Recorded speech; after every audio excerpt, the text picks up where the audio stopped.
Hi again, everyone. I'm Ollie Matthews. This is Societal Narcissism. This video is sponsored by contribution from Karen, and Karen gave a general contribution which I'm going to use for this video.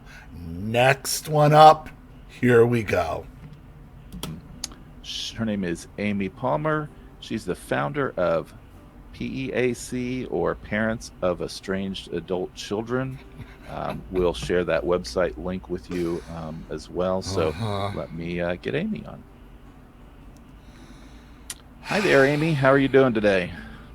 You know, I got into it with some rando in one of the other Estranged feeds about me attacking their looks, and then the person was attacking my looks and my man bun. And if you attack the bun, I've already won. Okay? Then calling me a bully. Well, yes, I am a bully. I bully narcissists. It's kind of my thing. It's what I do. I'm the narc bully. They all look the same. They always look the same. Like, I know you're not supposed to judge a book by its cover, but this is about as far as I got into this video. I took one look at her, and I'm like, yep. So, here we go. If I end up being wrong, I guess I'm not going to post the video, so nobody will see this anyway. But I don't think I'm wrong. I'm great. Good evening. Thank you so much for having me.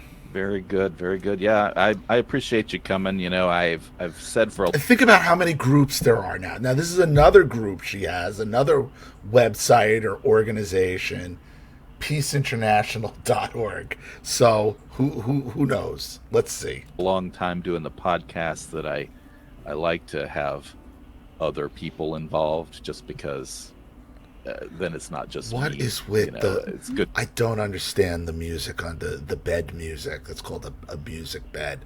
Like, if your content isn't strong enough to go without some kind of musical bed, then you should really look at what your content is. Like, just talk.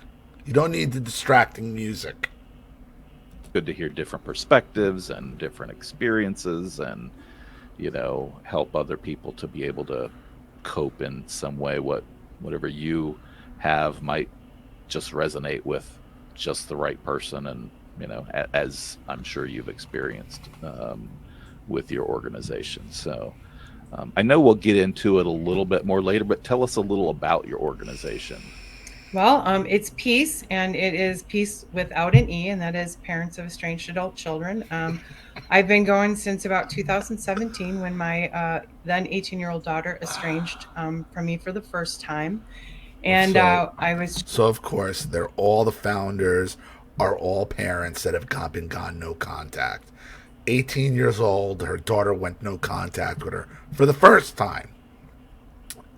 And mind you, it usually takes a couple of attempts to go successfully no contact.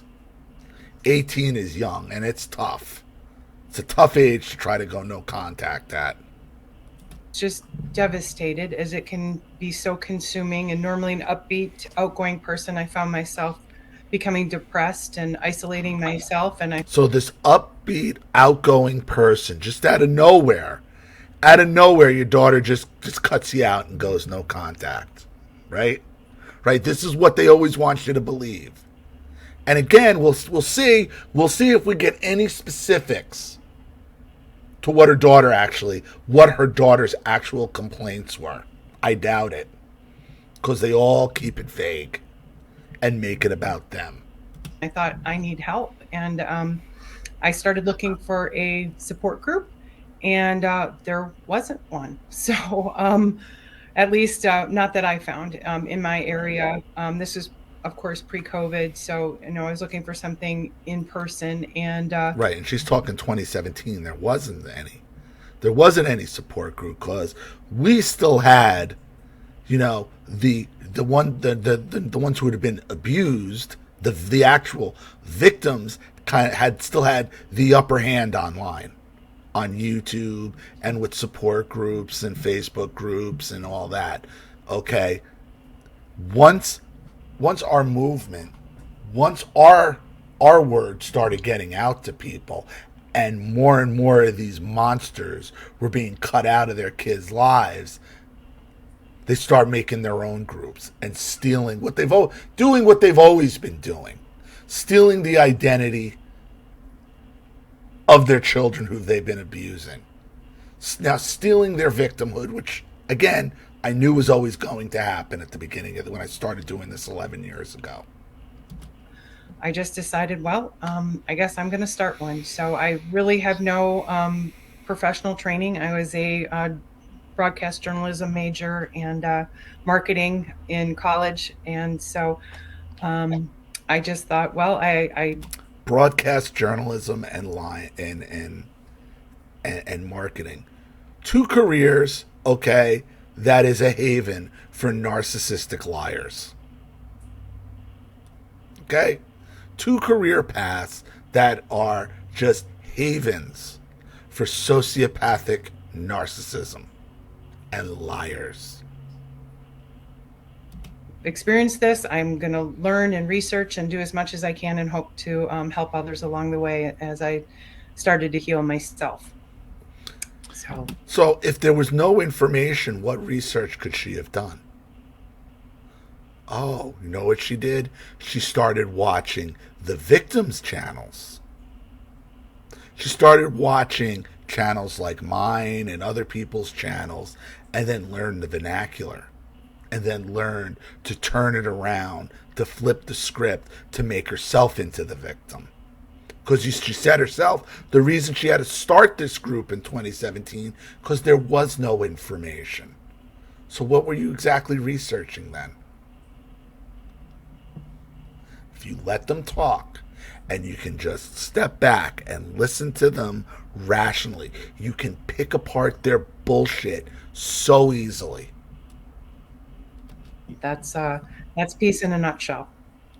Yeah, and that's kind of where I was too. You know, I was nearing the end of my actual estrangement with my son, and I just saw, because of the support group that I'm in on Facebook, that I'm one of the administrators in, I saw all these people across. A Facebook administrator. Perfect. These two should fuck. Seriously. Because they're perfect for each other. Different countries, different walks of life, different religious beliefs, political beliefs, I mean, just all over the place. Exactly. Like I said, narcissism knows no race, it knows no culture, it knows no economic status. It's everywhere. It's all over the place. These sociopaths are everywhere, worldwide. It matters not what color you are. It matters not how much money you had growing up. It matters not economic status or religion or anything else. A sociopath is a sociopath. A narcissist is a narcissist. An abuser is an abuser. Period. And I thought, my goodness, if we can just help some people not go through some of the stuff, or at least, I guess we can't keep them from going through it, but maybe knowing they're not alone is a huge thing. It was for me. And then maybe help them find some of the coping skills that we've all gone through, that might cope harder, bro. Cope harder. Why don't you cope with a dentist while you're at it? Ugh.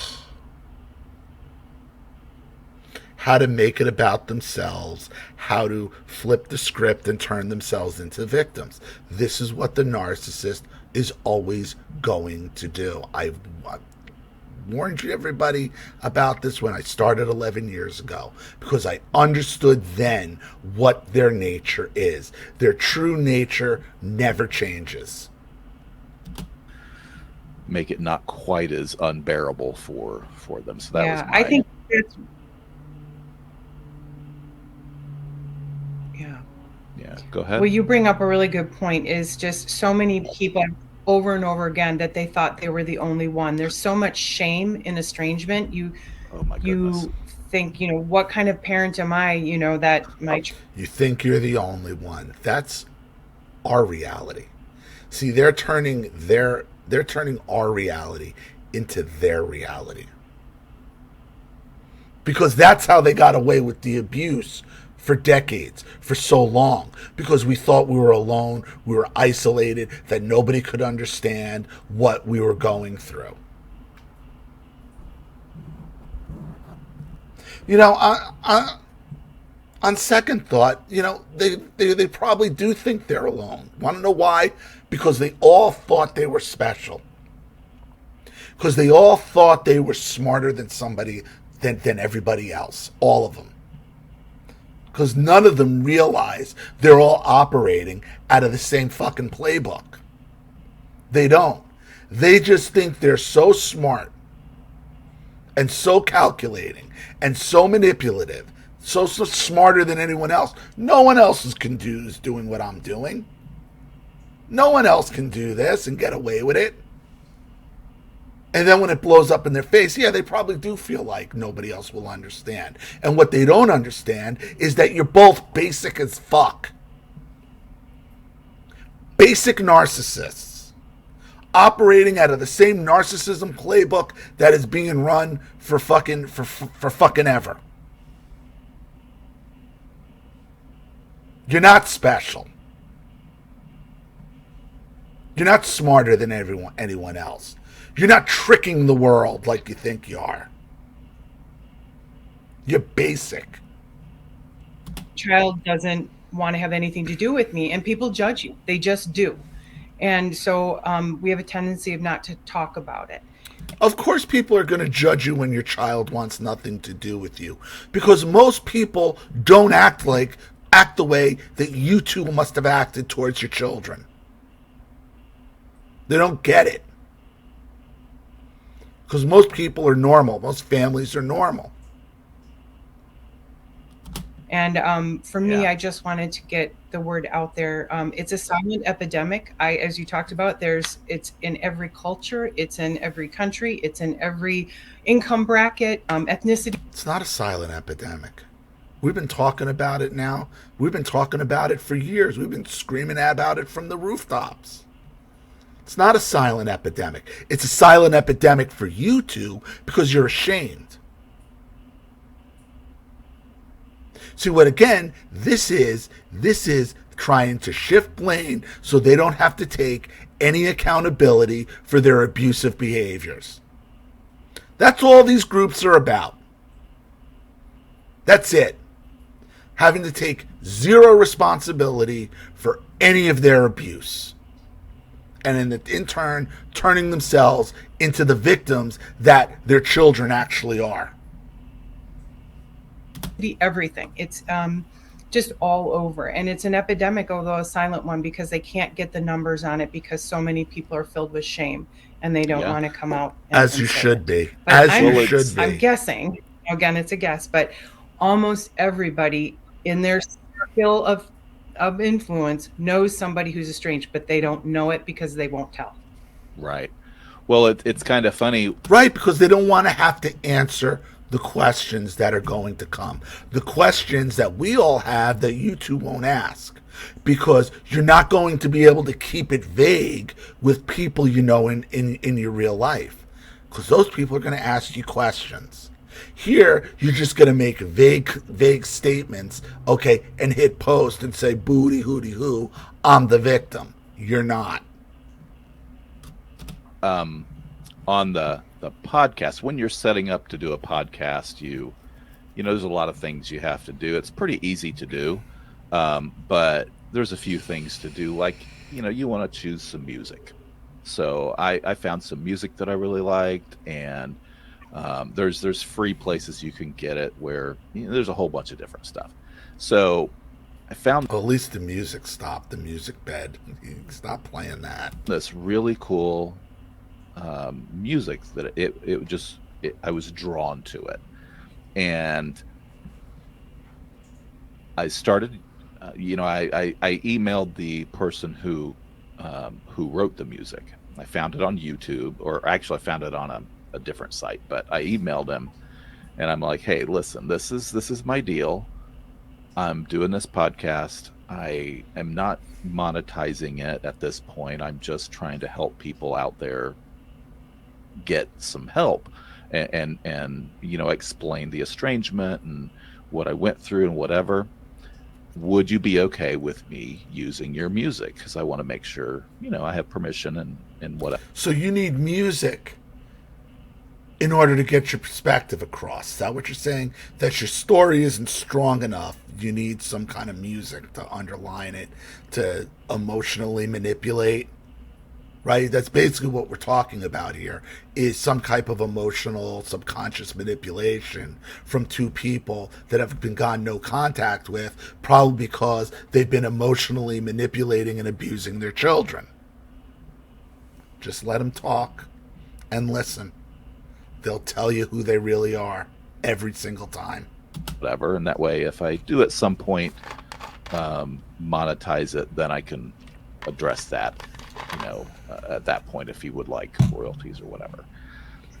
It wasn't a day or two that went by, I think the same day, and I believe the gentleman is German, if I remember correctly. So he sent me an email back. He said he's perfectly fine with that. As a matter of fact, he had been estranged from his son. They were now okay and talking, and he was actually there, I think, when he wrote me the email. They were having a day, but what, out of all of the music that I could have chosen out there, how ironic, not necessarily good ironic, but is it that the person had gone through it? So that just, what you're saying, it's a Not really. Not really. You were trying to pull some kind of emotional heartstring, and it worked. That's it. You rolled the dice and it worked. All you did was an emotional manipulation. If you know anything about Germany, Germany's rampant with narcissism. It isn't that odd that you would find somebody who had been estranged from their child in Germany. I got plenty of German subscribers, believe me. an epidemic. So sometimes it's worse than others for people. Sometimes, like in our group, sometimes the kids are just being jerks. They're mad at them for whatever reason. It's been a few days or a week and they're not speaking to them. That's, a little different than what our group is about. So it's like, but there's so many different. The kids are just being jerks. Way to talk about children, the kids who now you're trying to gain pity that they've got no contact from. Then he's talking about from his group. So it already gives you a perspective of the people who are hanging out in this loser's group. Forms, I guess it can take, and so many different nuances that that everybody's just going through it a little bit differently. So, but yeah, it's definitely For sure. There's a lot of things that are different, but there's a lot of commonalities as well. For sure. And the shame you mentioned is absolute, because I was actually talking to a coworker recently. And this is what they're trying to escape. They are trying to escape the shame. It's righteous shame. It's shame that they should have to wear like a scarlet letter, the scarlet S. That's what they're trying to avoid, the shame. Just like your anger is righteous at them, the shame they have to wear is righteous. And they don't want to have to wear it. Well, too bad. And, expressing some of my issues that are going on. And, well, you just have to, and she has no idea, you just have. What issues? Again, they'll say issues, they'll say, problems, but they won't tell you what the actual issues were. They won't. Have to put yourself there. You just have to, force it or whatever. And I'm like, yeah, I hear you, but you just don't understand. Unless you've been through it, I just don't think you can understand. But why won't you explain it? I have no problem explaining anything in detail, in depth, as I'm sure either one of these two children will. They do. The reason why they don't want to explain it or go in depth is because once they start explaining it, people are going to be like, well, that was kind of fucked. And like, what do you mean by... They don't want to deal with the follow-up questions because then the whole thing falls apart and becomes unraveled. This whole movement is smoke and mirrors. Why would this happen? Why would your child? And these two can barely even talk to each other. Like, she's on his podcast about this whole subject, and we're eight minutes into it, and neither one of them has said a goddamn thing of substance. Do this, and there doesn't ever seem to be. There's certainly not one answer. There's a multitude of them. So. For sure. You're absolutely right. The pain of estrangement is like no other, and you cannot understand it unless you've been through it. And it's like no other. Okay, it's not like the pain we've been put through. Okay, it's their pain. It's like it's us cutting them out and saying no more to their abuse is a pain like no other. To them, it is because again, they have nowhere to put their narcissistic abuse. They have nowhere to get their narcissistic supply from. And now they got to explain why their children don't talk to them anymore and where that scarlet letter S. They got to suffer in silence because if they try to explain it, there's going to be follow-up questions, and then the whole house of cards is going to come tumbling down. Excuse me. One lady in my very first peace group that we had back in 2017, she had lost a child in estrangement and then also a child in death. And she said estrangement was much more difficult for her. There wasn't any casseroles. There wasn't any finality in it. Yep. And there was no choice in it. Of course. Because there's no pity supply off the estrangement. There's no casseroles in it. Meaning, people are bringing them casseroles and bringing them food and giving to them. Just listen to what they say. Holy shit. They'd rather you be dead. This is what I've been telling you. They'd rather you be dead than for you to just cut them off. Because if you die, and this is why I tell people who are contemplating suicide, don't do it. Because they'll go along, they'll be happy just as long as they get a fucking casserole out of it.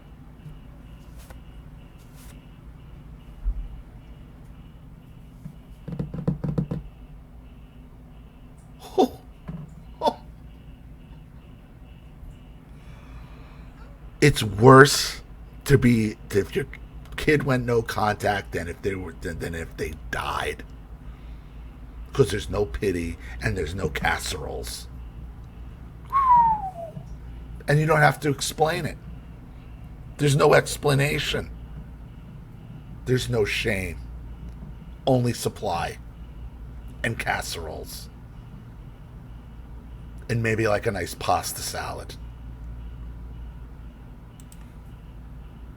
Is like no other, and you cannot understand it unless you've been through it. And I had one lady in my very first peace group that we had back in 2017. She had lost a child in estrangement and then also a child in death. And she said estrangement was much more difficult for her. There wasn't any casseroles. There wasn't any finality in it. Yep. And there was no choice in it. So anyway. There was no choice. There's no control. Well, there was no choice in your child dying either. So choice is a bullshit. That's bullshit. It's about control. Choice it's about control. How could you say there's no choice? You chose for your other child to die? Is that what she's saying? I don't think so.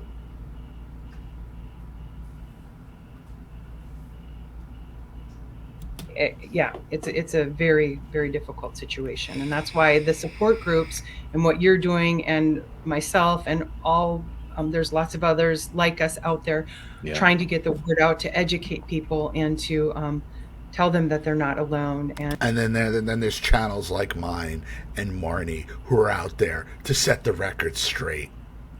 Okay, to pull the mask off of both of your faces and to unravel your little fucking webs of bullshit and deceit.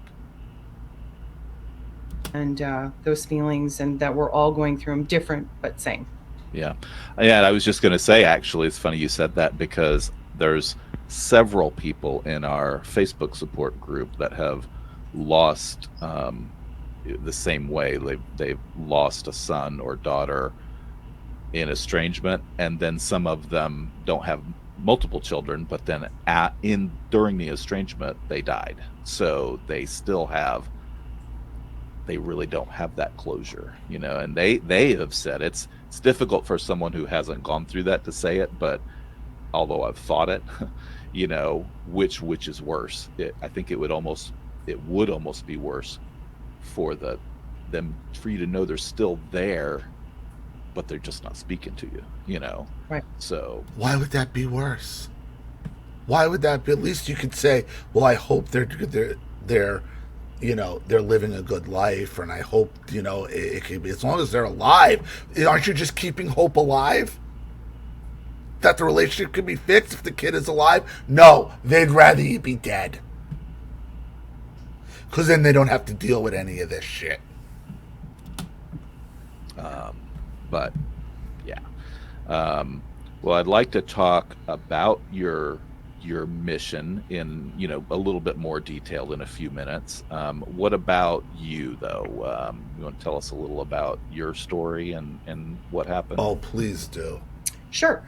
My daughter was 18 years old, and she was still a senior in high school at the time. But because she was 18, there was not really anything we could do. We just, she basically had met a boy, a young man, and that started it. And touch the mouth, that means she's about to lie. This is a lie, which is whatever she's about to say is a lie. We didn't know him well. He did not know us. Shaking her head. No, they knew him. And she basically just one day disappeared. We did not know where she was for about 6 months of time. And we, went to the police, and of course they were no help. We went to friends, and she pretty much cut off contact with absolutely everyone except for this young man and his family. We went to the family, his parents, for help, and they threatened police on us to, we just went to talk to find out more about our daughter, and we had references, we had people who... So you're going to blame it on the boy and the family. I can only imagine the monsters this woman must have been for that to have happened. You can only imagine.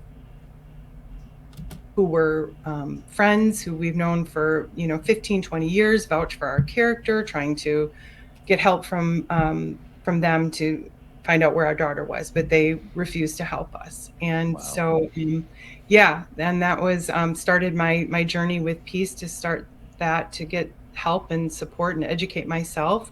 Our daughter did come back after being gone for about a year. And she came back and was with us for about 2 years. And that's another thing. If they estrange once, the probability of them estranging again is high. Of course. And unbeknownst to us, it takes a couple of attempts to go no contact. 18 years old is a real tough age, especially if you're moving out with a guy at 18. But she probably felt she had no other alternative because of the abuse she was getting from this woman. She got back together with this boy, and she estranged again. There was never any fighting, or there wasn't a disagreement. I mean, there was nothing for us. The only thing I could say, if there was a warning in my situation, was that my daughter and I were very close. We homeschooled. We spent a lot of time together. and we enjoyed the same things. And she started to pull away from me. She wouldn't, I'd say, do you want to watch a movie? Do you want to go for a hike or whatever? And she would start refusing. So she was pulling away. So she was smothered. So the mother was living her life vicariously through the daughter, homeschooling her, probably wasn't letting her have any social interaction, had to do everything and everything with her mother. And that's why this girl ran. Okay, I got it. Away from me. I guess in hindsight, when I look back, that would probably have been a sign. But she's been estranged from us now for about 2.5 years. And again, everybody, not just my husband and I, which is her dad and her brother, but everyone. She's very close to her grandparents and her cousins, and she sees no one except for this young man that she's with. Yeah, my son did a similar thing as far as everyone goes. So now she's been with him for 2.5 years. She was with him for a year before she came back for 2 years. Okay, sounds like the relationship is pretty stable then. Doesn't it? She's probably sick of being controlled and smothered by this woman. We asked when this first started, we're like, listen, I don't want whatever's going on with us, I don't want it to affect you and your sisters. Please, please, please don't do that. We're fine.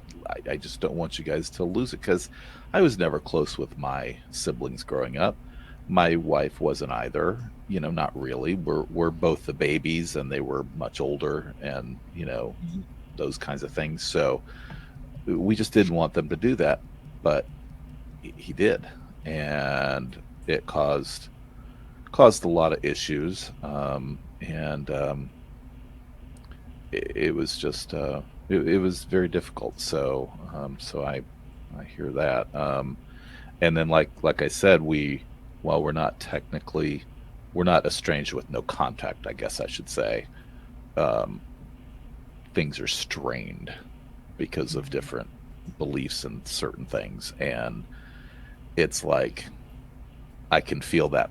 I definitely feel that pulling away now, but we do have a granddaughter, and we got very, very close to her after we came back together, and I hope anyway they wouldn't do that, at least for her sake, but who knows? Who knows? It's just, it's sad. So it sounds like the son, once he had a kid, and he wanted nothing to do with whatever was going on in this dude's house. Well, that's one of the really difficult pieces is for siblings. My children are 12 months apart. I also have a son. They were very close. So it's painful not only for parents but other family members as well. And then you bring up grandchildren. I mean, that puts a whole other level to it. And I've got several parents in my group that don't get to see their grandchildren, and one even had their grandson, who she was very close with, say, "Nana, why did you quit me?" How painful is that? So that just adds a whole nother layer to it. In my case, I don't my daughter does not have children at this point, but that I think just is painful beyond words, to not be able to have access to grandchildren. It is. And when ours first started, she was... Well, why would she want... Well, she doesn't have grandchildren, but if she did, why would she want to bring a child around this woman who completely smothered her? Why? 1.5, 2. So she was still very, very... She was just a toddler. And we weren't terribly close then, but it was like when the estrangement started, you'd be out to dinner. You'd see seemingly what grandparent and grandchild together, and it would be like, ugh, right? Like the kids like to say, right in the feels, So I had a bit of a difficult time with that myself, but understandably so. Now, I think we've covered it, but so before this happened to you, had you heard of estrangement like this? Absolutely not. I knew nothing about it. Like, I shouldn't say that. Let me backtrack. I didn't know anything on a clinical definition of estrangement. However, my husband's nephew has not seen his parents for a very long time. But I didn't understand that to be estrangement. I didn't know it. Right. Other than that, You just thought they weren't close. Exactly. Yeah. Thank you. Mm-hmm. Yeah. So there's a family history here, at least on her side. So now you're getting a family history.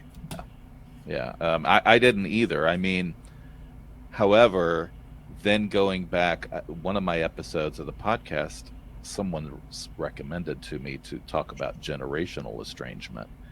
And when I looked back at my family, it's riddled with different forms of estrangement. I was estranged from my father. I did not know him since the time I was just telling somebody this earlier, 4 or 5 years old. And then he passed away when I was like 17 or 18. Never saw him after he initially left. So my sister had issues with, one of her kids, just all throughout. And they all think this is all in a vacuum. They don't understand. They're both raised, in obvious messed up homes, and they have no idea how they met. Either one of them has zero idea or will take zero responsibility, being that, well, this is what's been going on in both of our families. Maybe we did maybe there is something that we did here. Nope. They just don't want to take the shame. They don't want to take responsibility for what they've done.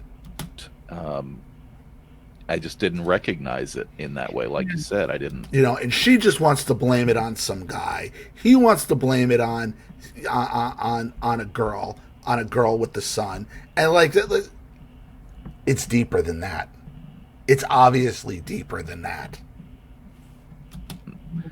Just thought we weren't a very close family. We weren't Norman Rockwell, kind of family. So, and you already said that you and your husband, her father, were obviously together at the time. So, did she have any issues with dad, or? Well, interesting you should say that. I mean, we had a really pretty good family. My husband and I have been married for 25 years. Awesome. He worked, I stayed home. We ate dinner together every night. We went to church on Sunday. Our kids were involved in things. So we had friends, we had family close by. Involved in what things? Because you said you and your daughter were really, really close. They were homeschooled. You're stay at home, so you were basically in her space, around her 24/7. So what things was she involved in without you? What? The only caveat, I guess I would say, we have a son who I said was 12 months younger. He is disabled. He has cerebral palsy. So a lot of our world evolved around him and his needs. We never made our daughter responsible for it at all. I mean, she was not responsible for his care. And if he went to hippotherapy, she went riding right along with him. I mean, we, really. Cinderella. Everything went to the disabled kid. She wasn't allowed. That's why she homeschooled. That's why she homeschooled her. So she could stay around and help take care of her brother. That's why. And that's why she left the first chance she got. Because she was treated like an in-house slave. There it is. Don't you think it would have been a little bit more important to take extra care that your daughter had a life on her own? Doubt it. It felt like we had a pretty good home. I mean, were we perfect parents? Absolutely not. There's no such thing. There it is. We weren't perfect. There it is. Of course, you thought everything was good because she was picking up all the slack for you, I'm sure. Right? Treating her like a little in-house servant, right? Stealing her youth from her. That we wish we could do over, but we were a pretty good family. Like what? What do you wish you could do over? What do you wish you could do over? In that way. Yeah. So, yeah. Again, it's just these vague statements of semi-acknowledgement. Oh, nobody's perfect. If we could do this something over, I wish we could do some things over again. But they don't tell you what. No specifics. Yeah, we tried to. We thought we were too, and I really think we were. Honestly, my wife and I. This is my second marriage. She and my son is from my previous marriage, but she's always treated him like hers. I've always treated hers like mine, and then we have one together, so hers, mine, and ours, and we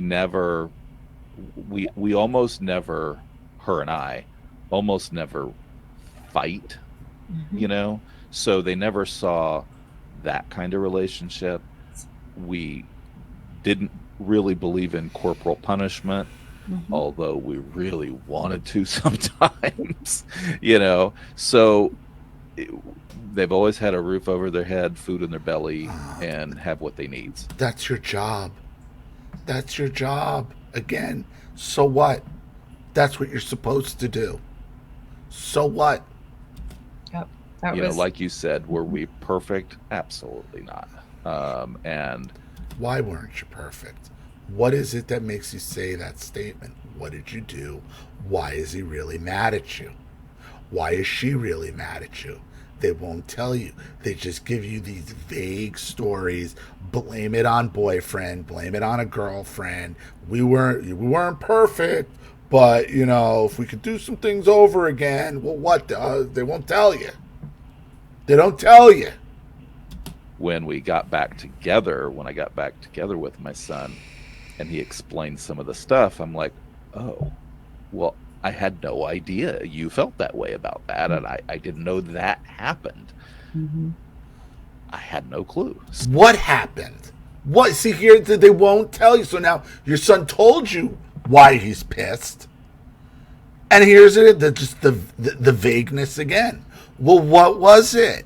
Were you screaming at him? Were you yelling at him? Were you calling him names? Were you neglecting him? What were you? You won't tell him. Oh, I didn't know. What didn't you know? What didn't you know? So it's like they just, I think some of it, I mean, they're a little older. My son's 31 or 32 now. And, but a lot of the, especially the now generation, it's so, they don't talk about anything. Right. And I know kids to a point are always been like that. I know I was with my mom, but they don't talk about anything. All they do is talk. Like, listen, I realize I'm Gen X and I'm 50, okay, going on 51, and I talk a lot on the internet. These kids, they can't stop talking. What are you talking about? You just didn't want to listen. These kids can't stop talking on TikTok, on Facebook, on YouTube, on Instagram. They can't stop. You just don't want to listen. It's just seems like a much different time, I guess. I sound old, but whatever. So with this, I know you went searching for groups and support and whatever. Did you ever seek out any professional help? I know I did. I did not. I didn't. Once I got reading and educating and doing that, I really didn't feel that. Yeah. And in the past, for me, I think if therapy works for you, great. And I think people should always seek what works best for them. For sure. For me, therapy tended to focus on the negative things in my life and not the positive. So That's why the narcissist hates therapy. They hate therapy. So she's tried it. It focused on the negative things, meaning her behaviors, things that she was doing wrong. So now she doesn't believe in it. They tell on themselves. They tell on themselves every friggin' time, man. It wasn't a good fit for me. Sure.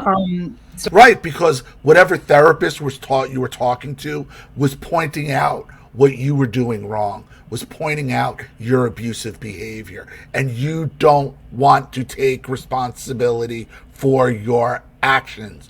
You don't want to wear the scarlet letter. You'd rather your kid be dead so you can get the fucking casserole and the pity.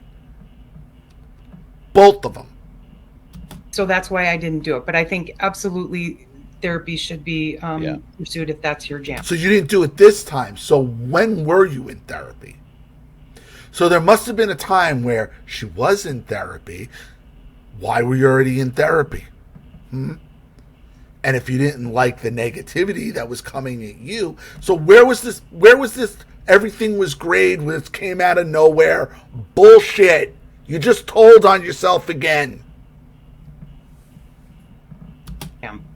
Yeah, and it's funny I said that. Something about I was talking to somebody the other day, if that's your jam, so it's kind of funny.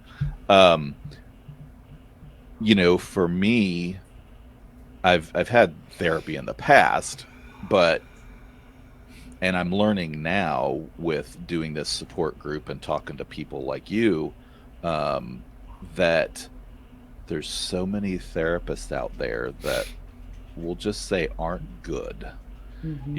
And they just, some of them cause these estrangements.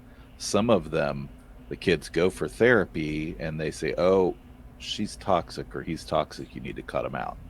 And I'm like, without even knowing you, they say that. Because they know the behaviors. And like I said, and he's right, there's a lot of good therapists, there's a lot of bad therapists.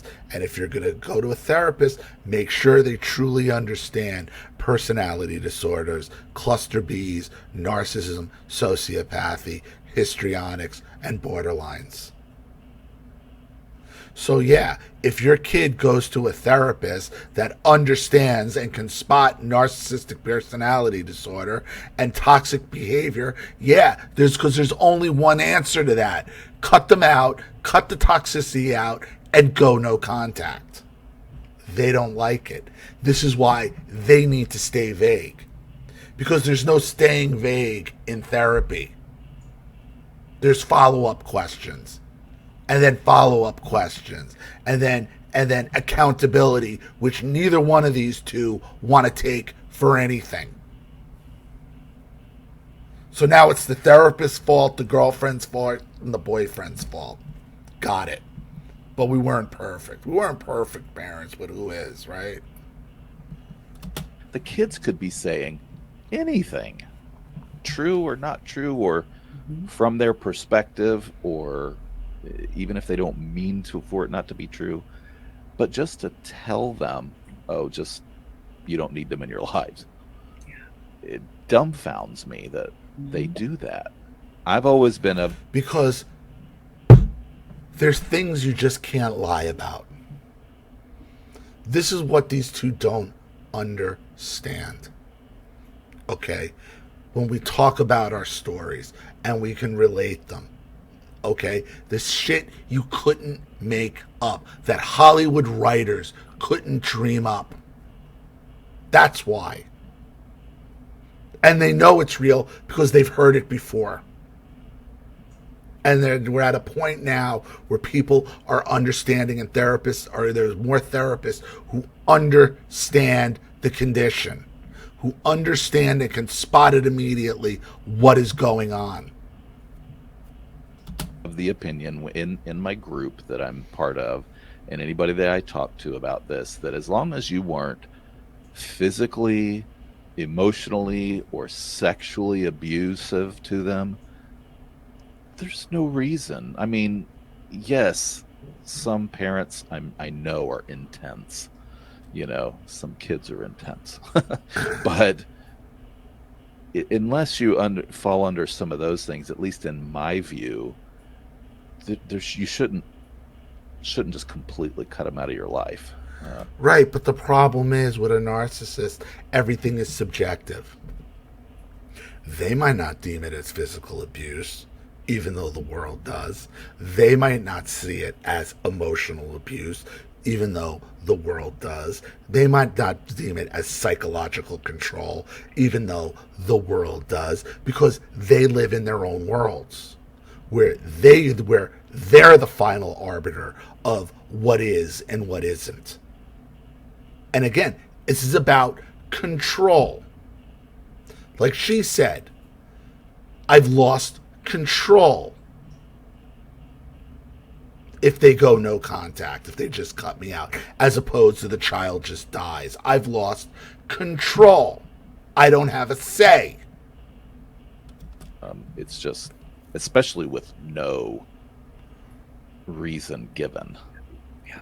And that just happens so often. So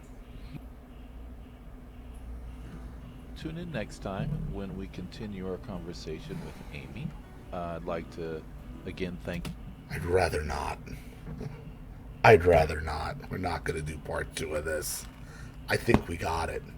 I think we got it, bro.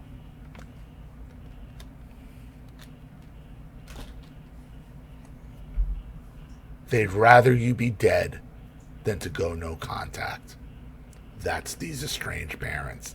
That's these estranged parents thought who are now out there making content and making these support groups. It's better to be dead than for you to be no contact and alive and living your life. Because why? Because they've lost all control. Thank you to Karen for the contribution. I really appreciate it. Thank you to everybody watching. Please leave any opinions in the comment section below. And again, if you want your story read on the channel, you have a topic you'd like me to cover, something you'd like to expose, you'd like to set up a Skype, a phone call, have a private video made, you'd like to sponsor a video like this for someone who needs help and can't afford it, or just make a contribution to the channel in general to keep it supported, growing, and successful, because this channel survives 100% on contributions from all of you. Without you guys, all this goes away. So if you like what you see here and you want to see more videos like this, you know what to do with either the Cash App, Zelle, PayPal, and email links in the description box below. Also, please like and share this video wherever you can. Subscribe to my channel if you haven't, and be sure to click the subscription bell to be notified of all my video uploads. Also, be sure to subscribe to both my Rumble channels. Follow me on Twitter and Telegram as well.